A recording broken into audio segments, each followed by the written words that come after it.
You're listening to Exploring Anime with Friends, a JMO for Real podcast on YouTube, Spotify, Apple, and all major podcasting networks. I'm your host, JMO!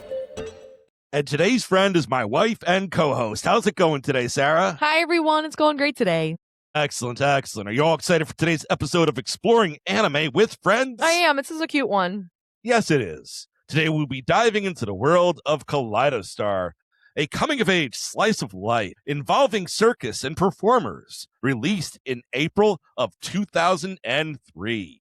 First, we'll be meeting our main character, Sora, and all the bubbly energy that she brings to the Kaleido stage. After that, we will meet the people she interacts with, becomes friends with, and learns from along the way. Then we will go into some of the new skills Sora learns and some of the big titles that are performed on the Kaliedo Star stage. And finally, the sinister twist that happens as Yuri's true intentions are revealed. And remember, if you like what you're hearing today, give us a thumbs up, become part of the community, and let's explore together. Yeah. All right, Sora, talk to us about the bundle of energy that is Sora. I mean, you hit it pretty hard there. She is a bundle of energy. And perseverance. Thy name is Sora. When she sets her mind to it, she just goes all out. She doesn't stop until it's done. The intro, it's like, as they're doing the whole talk through the intro, the one that repeats over and over again, you get it. Back in the day, they did that sort of thing. There was like monologues and catchphrases at the beginning, and she's like, there isn't anything I can't do if I just try my hardest. It's so corny. Like, that's what it was back then. It was, everything has like fighting or corny. It was very much like the vibes of the late 90s. There's a lot of that lingered there, but it had that very strong power of friendship. Oh, yes. Everything is possible vibe that a lot had back then. So it was really kind of cool. One of the things that we're just going to sidetrack for a moment.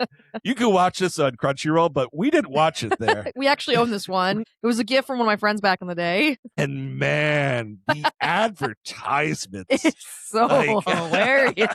So hilarious. And also very nostalgic. This is advertisements for when Full Metal Alchemist was new. It's like, look at the greatest new shonen title. Yeah, right. What is anime? Yeah, what is anime? And it's like, robots and monsters and chicks and chicks, just the chicks. Right? Like, it was just so wild and unhinged to watch those after not seeing commercials like that for a while. We're gonna try to find a link for this commercial somewhere. I'm not promising anything. But we're gonna try to find a link. And oh man, I don't know. Maybe if it's not out there, maybe we could upload it. I would not know how to do that. We have a laptop with a disk drive, right? Yes. No, we do. No, our current ones aren't. But your old one, maybe? We have an old laptop with a disk drive that it might be. We might be able to figure this out. We might be able to. Either way, we're gonna find this commercial one way or another, and we're gonna leave it in the comments. And definitely, you guys have to watch it. Oh my gosh, it is pure cinema. Especially like our born in the '80s family out there. It's gonna hit you with some crazy nostalgia. Even or born in the early 90s. That's fair. There's a chance that a child was watching this at the age of grew up in the 90s. 8 or so. So it could easily be like a 95 child. That's fair. But yeah, no, those commercials were absolutely insane. But we've tangented enough at this point in time. It makes me realize I need to own more older box sets of anime. What else do we have? I'm looking real quick.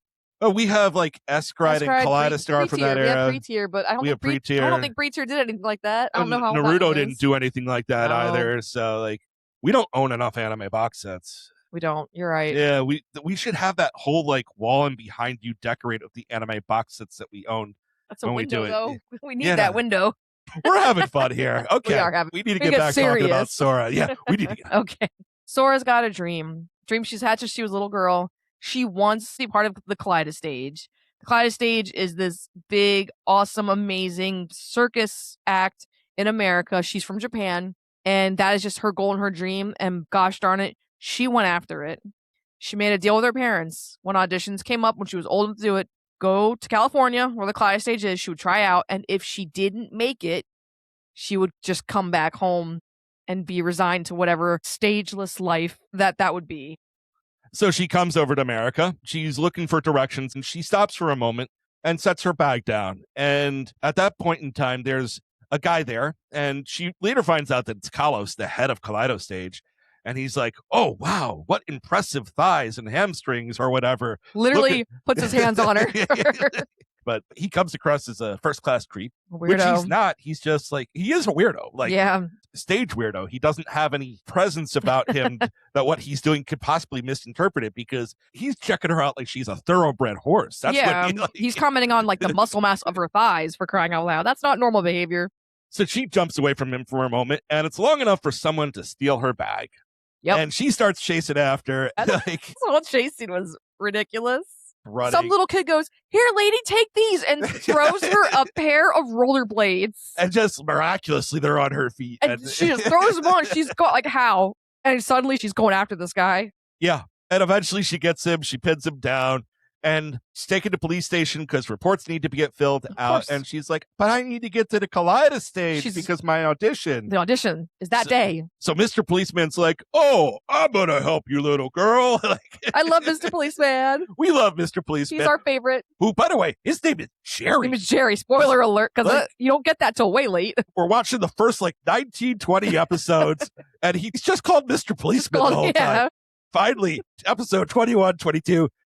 Jerry. It's like, what? His name is Jerry. Dude has a name. Dude had his name the whole time, and we didn't know it. Which is better than the legendary Great Maneuver.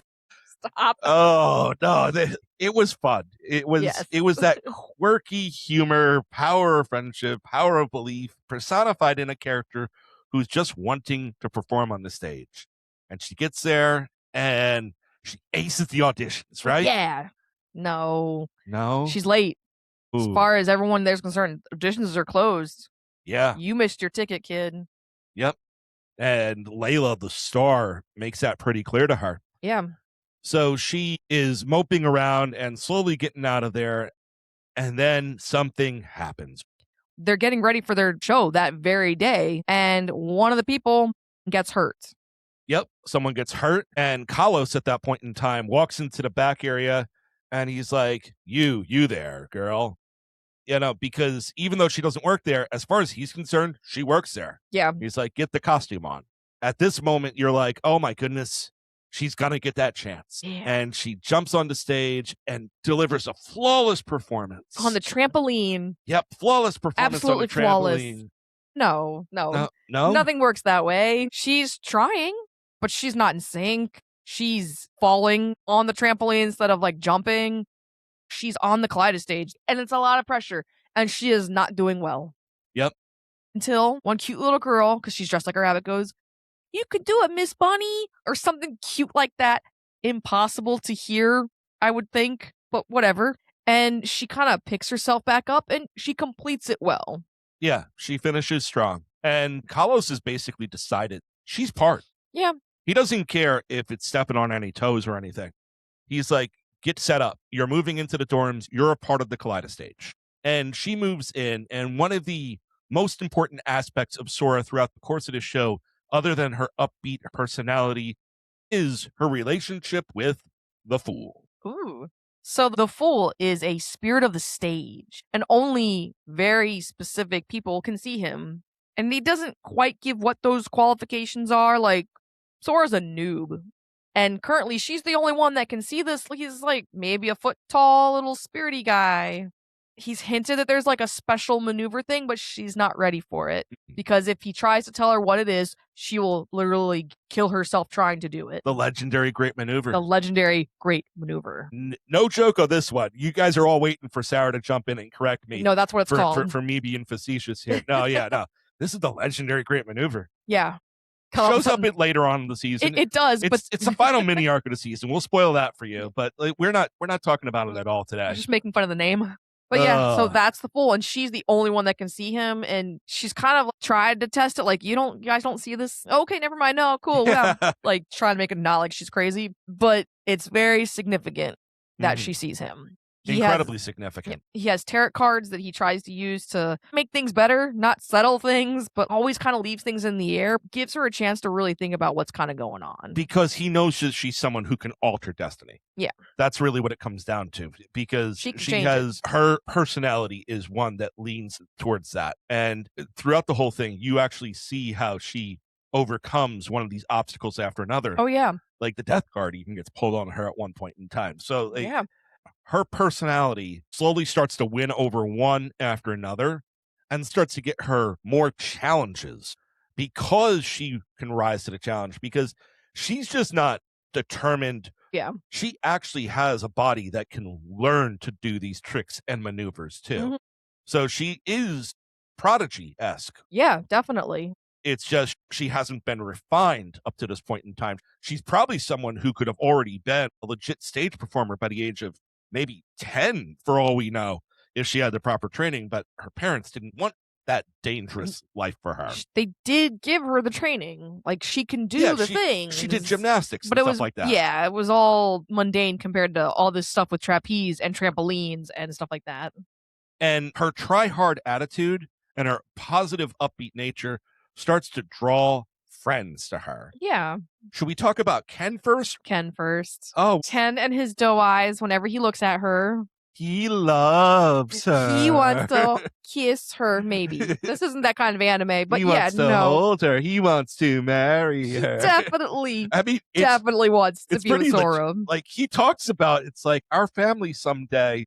He literally says to her father when he gets to meet him, and he's like, "Hey, Dad." He's like, "Oh."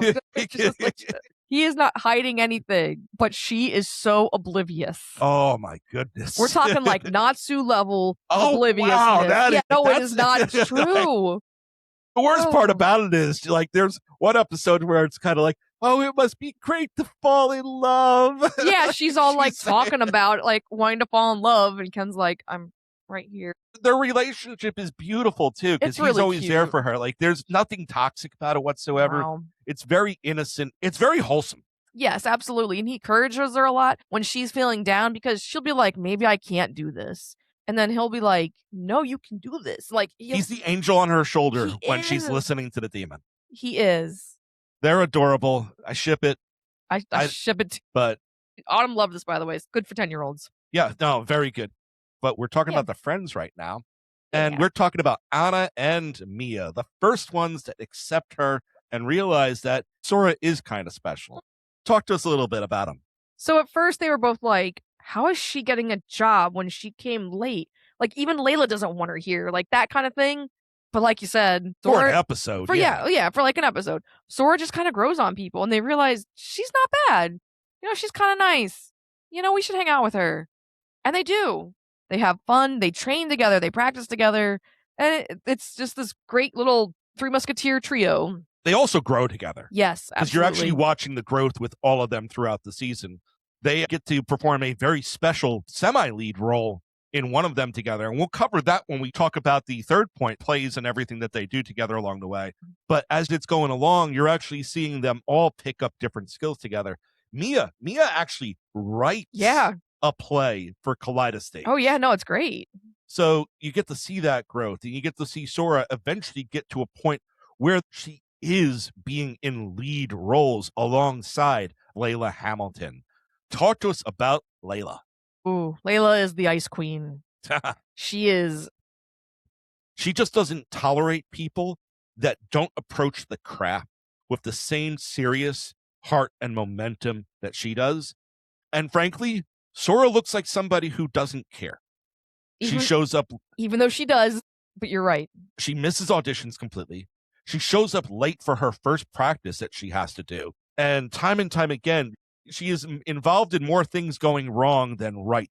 And that's all very fair. The more she sticks her nose where it doesn't belong, she loses favor of Layla up to a certain point and gains favor with Kalos. Talk to us about Kalos. Okay, Kalos, he's a pretty okay guy for the most part.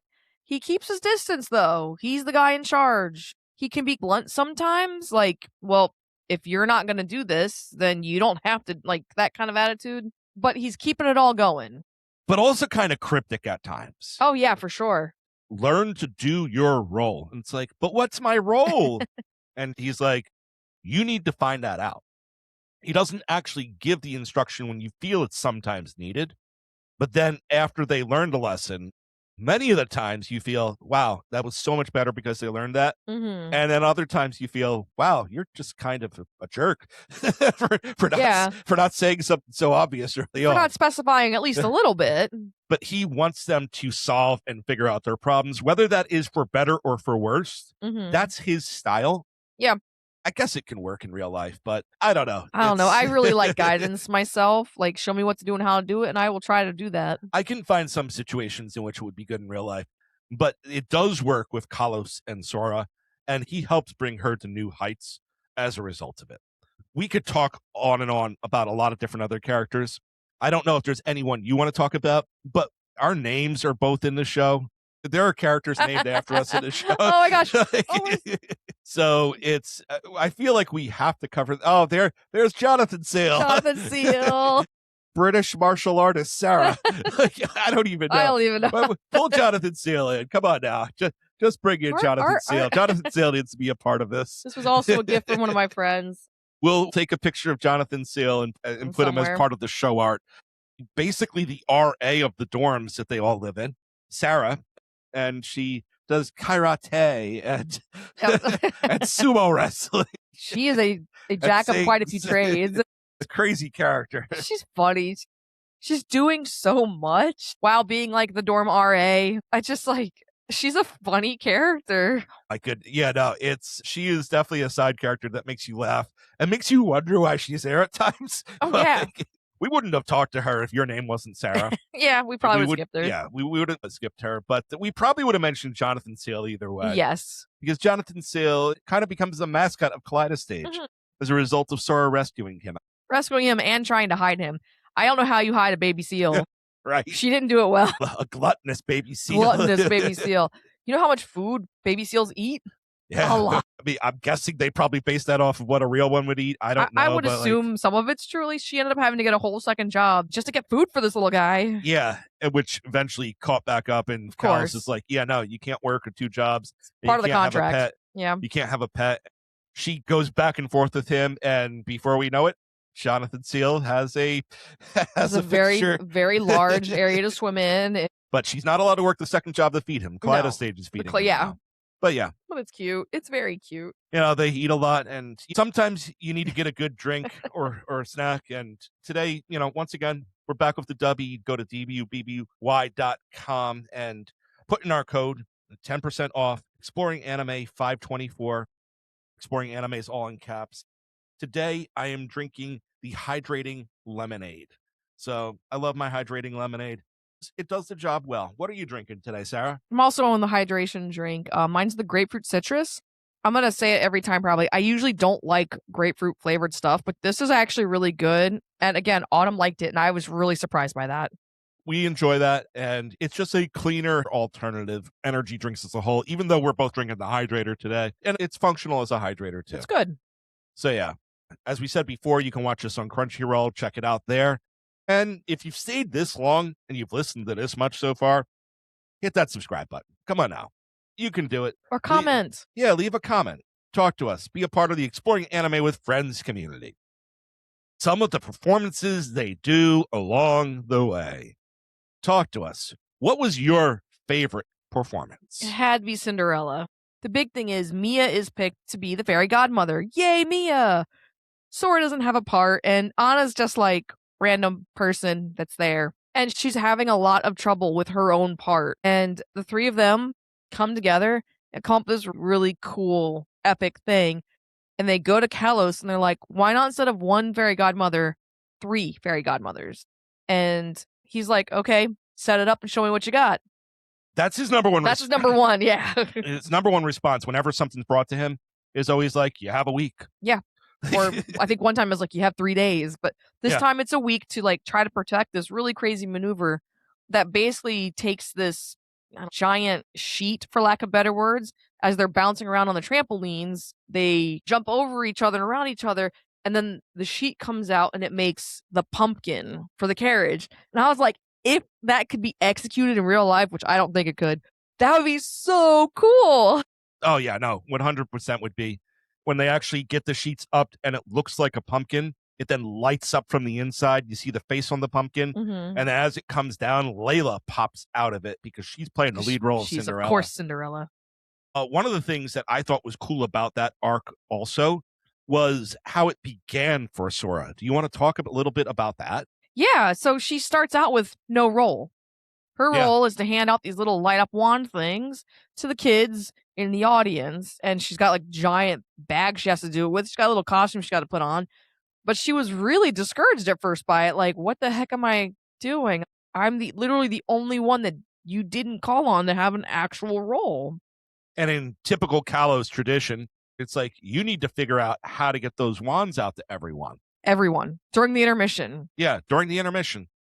Just short and quick. And she struggles with that. Well, it's a big stage. It's a huge audience. So the first day, she doesn't get them all out, and he's disappointed. And then the second day, she calls out to the children. That delays the show from happening, and some kids get hurt along the way. And some kids can't find their parents because they're running to her. And Ken points that out to her, and it's like, you didn't do the right thing. But finally, she realizes the importance of her role, and she rushes around and cheerfully gets one to every single kid in the crowd during the intermission. And at the end, as it is lighting up the stage, they're all doing the light wands, and you realize, wow, okay, this is the moment that was needed. And now she understands her role before she gets pulled into the role of the fairy godmother. But it was really a special moment, and it's what allowed her to become a co-star initially. The one I'm going to bring up, because when Layla has to go on leave for a movie, she actually gets to play the lead role in Little Mermaid. And there's a very growing and learning experience for her during that time. And that's one of the ones where she does the role like Layla would have done it. She isn't focused on bringing her own personality to it at first. She's just focused on doing it the way Layla does. And the fool's reaching out to her, and he's kind of like, no, you need to do it the way you would do it. So she overcorrects, and she embraces it too much without telling her fellow castmates. And she loses her fellow castmates. So what does she do? She then jumps into the water, and she's like, I need to get inside the mind of the mermaid. And she's just trying one thing after another. And eventually she goes to the director, and she's like, hey, why is the Little Mermaid like this? Why isn't she happy? Like, why does it end this way? And as she's asking the questions and involving the crew, they start brainstorming with her and customizing not Sora's part, but customizing the play to what they think it could have been like. They remake The Little Mermaid in a vision that makes more sense and allows Sora to play the role that she discovered when really embracing the character. You see so much growth in her at that point in time. And Mr. Kenneth, who funds it, pretty important guy, really, when you think about it, because he plays subtle yet vastly important roles 3 different times during the season. Little Mermaid was going to get canceled, and then she worked her magic and won Mr. Kenneth over. And he decided, let's continue doing it. I'll continue to fund this one. So we're not going to mention the third time that he's involved, because he gets important in the later part of the season that we're not going to cover, because you need to watch this for yourself. As the main funder for Aladdin, he calls for Sora to be Layla's co-star instead of Yuri. And this is where things start to get interesting. Sora does brilliantly. And you think that Yuri is angry because he's been replaced.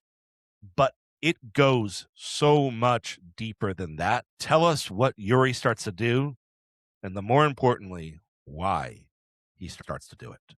Ooh, okay. So he's starting to scout people from the Kaleido stage, just kind of out of nowhere, where he's hiring them for his own thing. And you're like, okay, Yuri, what's going on, man? He even talks to our girl Sora. He's quit. He just suddenly out of nowhere, bye Felicia, and just gone pretty much. And then he starts pulling more cast members with him. Well, he pulls some first before he does the official resignation, and pulls more afterwards. So we're trying to be like, why? Like, where did all this come from? Is this just like jealous because he's no longer the second lead in these things? It's a little deeper than that, though. It's a lot deeper than that. It really comes down to the fact that he blames Kalos for the death of his father, Yeah. because his father was one of the people that tried the legendary Great Maneuver in the Hmm. past. And this really sets up a whole latter part of the first season where you're just seeing Yuri attack, comes out Viciously. Kalos, wipes out Kalos. He actually gains control of the Kaleido stage Mm-hmm. in a way that didn't make any sense to me. I don't like Yuri, That's and fair. I think that he's a poorly written antagonist myself, That's rough. because it doesn't make sense why he would target Sora after he's defeated Kalos. But all that aside, he comes after Sora, Mia, all of them who would not stay with his company. And the whole second half of the season is resolving everything that's going on with Yuri and resolving everything that's going on with the legendary Great Maneuver. And you're seeing those two things conflict and bounce off of each other and then eventually start to intertwine with each other. We're not going to say anything else other than Yuri does one real black-hearted thing.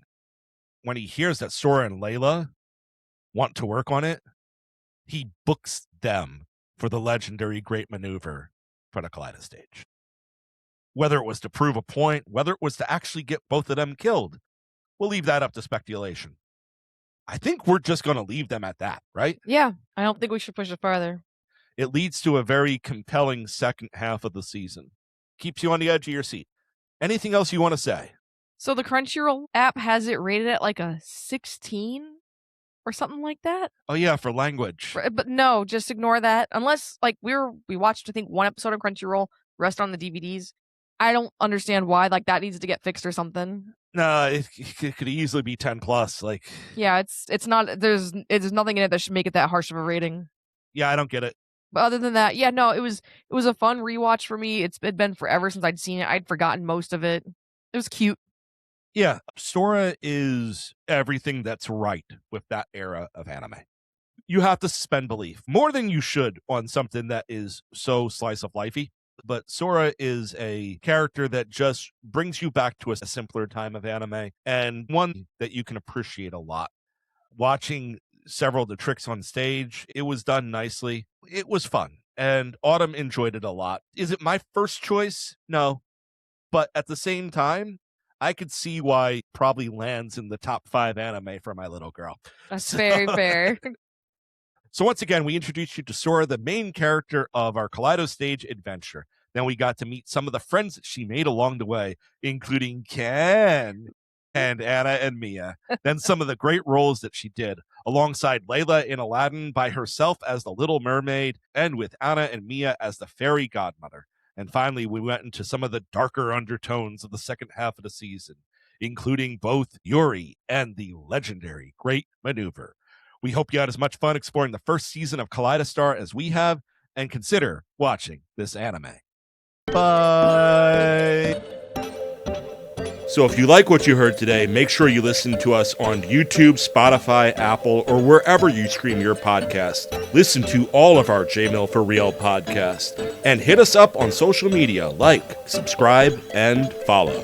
Once again, this was Exploring Anime with Friends. Let's explore together. And now for a word from our sponsors. And today's show was brought to you by Dubby Energy, a modern approach to energy drinks with no sugar, dyes, or fillers added. Dubby Energy, be better. And use code ExploringAnime524 for 10% off your order. That's ExploringAnime524. One word, all capital letters, for 10% off your latest Dubby Energy order. Link listed in the show notes.